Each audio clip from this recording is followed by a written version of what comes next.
China's lockdowns are getting worse. But it's not just about COVID. It's Xi Jinping's final power grab.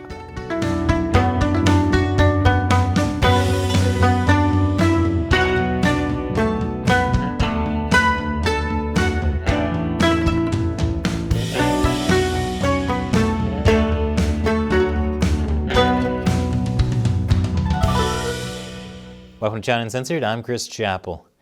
As the Chinese Communist Party continues its zero COVID policies, China's lockdowns are getting worse.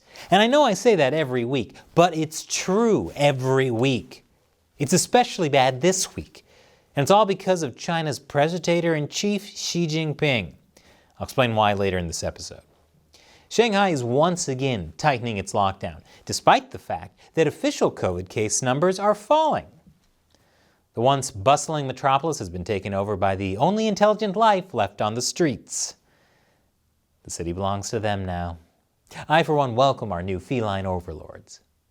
Chinese state-run media is trying to put a good face on things by emphasizing how some people in a few districts in Shanghai can go shopping at supermarkets again. It's such a privileged treat. Customers enter cared for and carefully controlled groups.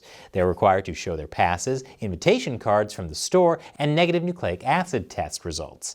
They have to scan a location code, then pass temperature and mask checks. Shopping time per group is limited to 40 minutes with 20 minutes of disinfection before the next group is admitted. Wow, what a privileged treat. I'm not sure whether that's better or worse than being locked in your apartment for 40 days. Seems like it could go either way. In other areas of Shanghai, people were put back into a hard lockdown. At least 4 districts notified residents that their apartment compounds would be going silent and wouldn't be able to receive deliveries for several days. People were also confined to their apartments again, no longer allowed to walk around their apartment complex. According to official notices, the restrictions would last until at least Wednesday, but could be extended depending on testing results. One journalist who was able to leave his apartment before the silent period began taking photos of streets that were newly walled off from the road. Other residents took photos of completely fenced-off roads outside their apartment complex. No wonder people can't get any deliveries. Remember, this is all happening as cases are allegedly going down. But things in Shanghai keep getting weirder. More after the break. Welcome back. We've told you before about how China's zero COVID policy isn't really about reaching zero COVID because that's impossible. Instead, they've changed the definition to zero COVID at the community level, which means no COVID outside quarantine camps. They wanted to reach that by mid-April, which didn't happen, so the new goal is to reach it by the end of May. But they're still having problems with that. So the solution? Put even more people into quarantine camps. There have been multiple reports of a new policy where if someone tests positive for COVID, people living on the floors above and below them will also be taken to quarantine facilities. They're being quarantined even if they test negative themselves. In other areas, people have been told their entire building would be forced to move to quarantine camps if even one person tests positive. That's happening in at least several districts in Shanghai.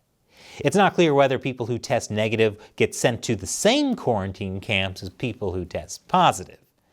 We've shown you, though, the conditions in some of these camps. Seems like the perfect place to catch COVID if you don't already have it. Which is why so many people are scared of being sent to quarantine. In some cases, people were told they were going to quarantine in a hotel, but were taken away to a quarantine camp.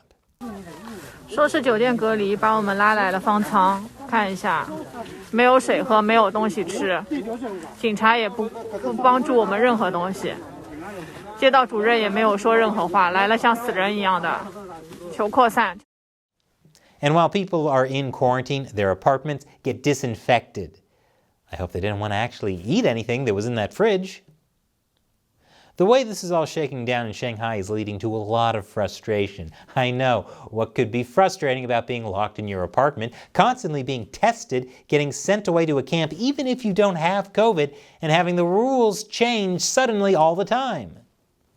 Meanwhile, in Beijing, the city is not under an official lockdown, But schools are closed, businesses in certain districts are closed, and some people aren't allowed to leave their apartment compounds. Plus, they're starting to build some very familiar-looking walls and fences.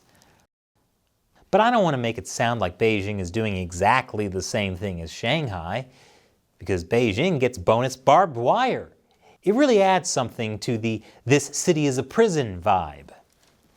But even if you don't live in Beijing or Shanghai, China's zero-COVID policy is coming for you, because Chinese authorities are building permanent COVID testing stations. Under the new system, you would need to get a negative test to enter public spaces. Some cities like Hangzhou are requiring a new test every 48 hours. And no one is exempt. Open wide. At least the hippo gets a piece of watermelon afterwards. And if anyone in China is still asking why all of this is necessary, you need to stop asking why. 不是说你想怎样就怎样的，除非你是美国，这是中国，听清楚，好吧？其他的话我不跟你多讲，不要再问我为什么，没有为什么，按照国家的规定。 Yes, in communist China, there is no why. Actually, there is a why, and I'll tell you what it is right after this break. Welcome back. Why are China's COVID lockdowns getting even stricter, even though the official numbers are going down? It all comes from the top. Last Thursday, Chinese leader Xi Jinping chaired a meeting of the Politburo Standing Committee. That's a group of 7 of the most powerful officials in China. And at that meeting, Xi made a speech that laid down the zero COVID law. Listen to the Communist Party's Central Committee and unswervingly adhere to the dynamic zero COVID policy. Xi Jinping also brought up the S word, struggle. We will resolutely struggle against all words and deeds that distort, doubt, and deny our epidemic prevention policies. I've talked before on the show about how political struggle is how the Chinese Communist Party stays in power. Whether it's struggling against the counter-revolutionaries, the rightists, the Tibetans, the Falun Gong, the Uyghurs, you get the idea. There's always an enemy to struggle against. And the latest enemy is clear. Anyone who doesn't carry out the zero COVID policy. So implementing zero COVID is now a political loyalty test, which explains all the weird performative stuff they're doing, like walling off the streets and disinfecting people's refrigerators. Does it actually help with zero COVID? No. Does it make it look like you unswervingly support Xi Jinping's dynamic zero COVID policy? Yes. And that's what's important. Xi Jinping's speech also mentioned that persistence is victory, which is interesting because that's a propaganda slogan that's been used throughout the Chinese Communist Party's history. But it was especially used during the Cultural Revolution, when there was a lot of struggling against the enemy. So this is going nowhere good. But what can we learn from what's happening with China's zero COVID policy? It's obvious now that Xi Jinping is 100% backing zero COVID. And it's also clear that there was enough dissent in the party leadership that Xi had to call a meeting of the Politburo Standing Committee to get people in line. Remember, resolutely struggle against any who distort, doubt, or deny. COVID is a huge political risk to Xi Jinping. Because sometime in the next 6 months, Xi Jinping is making a bid for his norm-breaking 3rd term in power. If the pandemic goes badly, his enemies can use that against him and prevent him from taking power. So zero COVID is Xi Jinping's final power grab, his way of guaranteeing the pandemic doesn't get out of control in China before he cements his leadership of the party. And if that means tens of millions of people have to spend the next 6 months in lockdown, that's a sacrifice Xi is willing to make. After all, persistence is victory.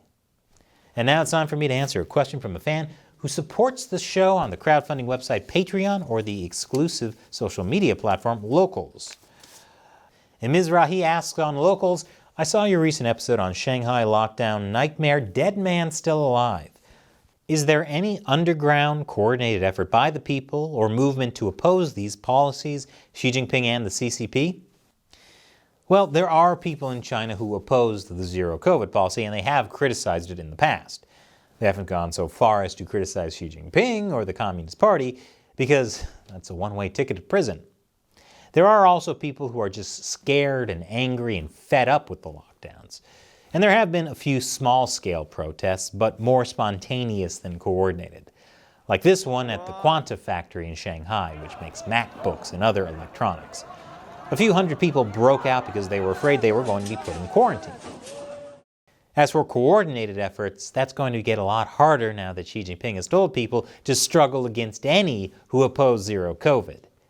I guess we'll have to wait and see what happens. Thanks for your question, and thanks for being a member of our local community. And if you haven't joined us yet on Locals, come check it out for exclusive content like live streams and perks like me answering one of your questions at the end of each episode. Learn more at chinauncensored.locals.com. Once again, I'm Chris Chappell. Thanks for watching this episode of China Uncensored.